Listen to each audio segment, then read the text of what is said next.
resurrection. This is a word that we use a lot in the Christian church, and it can be confusing sometimes exactly what we mean by that. So I guess my first thing would be to say that the resurrection is that which is good in this life, which continues beyond our death. And the challenge will be to think, what are the parts of our life which are valuable, what is truly living within us, and what does not give life? So historically, we can look at two main schools of thought that were around before Christianity, both of which talk about the underworld. So the underworld, or Sheol, in Hebrew scriptures, refers to an echo of this life, sort of a fading away or shadow of livingness. It's not really a hopeful place so much as it is what's left over.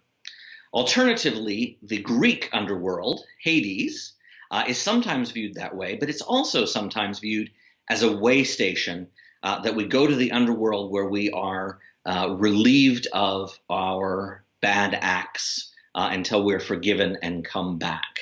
And interestingly, Plato refers to Tartarus, and Tartarus is the realm underneath the underworld, where those who are irredeemable are sent and punished with fire for the rest of eternity.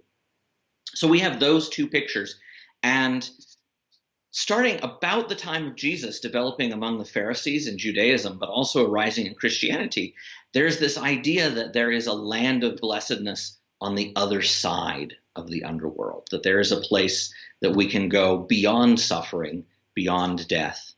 And so Christianity has this idea built into it, this reassurance that there is a second life we have.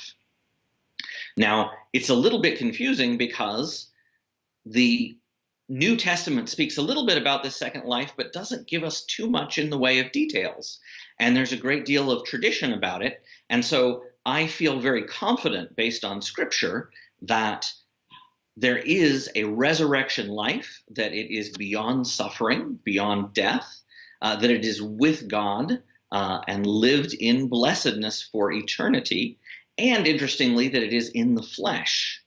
But other than that, things get a little bit complicated. So there'll be a lot of debate during the Middle Ages about what happens between death and resurrection. Is there a time that we spend in the underworld, and what does that time look like? And I think that's really interesting to talk about and to think about, but I don't think it's as important as this fundamental idea that there will be a resurrected life, that it will be with God, and that it will be in the flesh. So how exactly does this work? We know that there are both good and bad things about our bodies, and one of the responses that we have to that is to talk about the soul being the true self, which is not the body. And interestingly, I think it's also not the mind.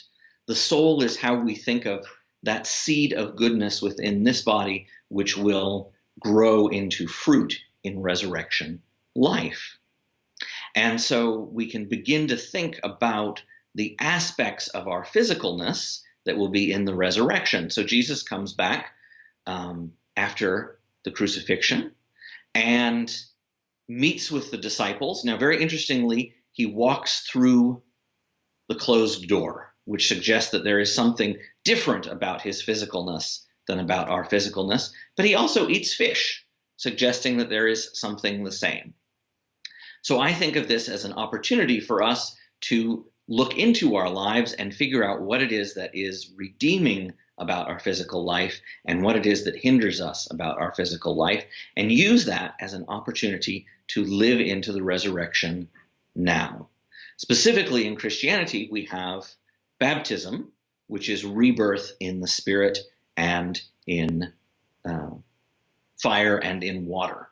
And this is an opportunity for us to live into this greater life even before the death of our body. And so we have this opportunity in Christianity to think not just about what it is that we are now, but what it is we are becoming and how we become it within this life, even as we look forward to what we may become after death. And likewise, we need not fear death because it will be another step in the process of life of growing into God.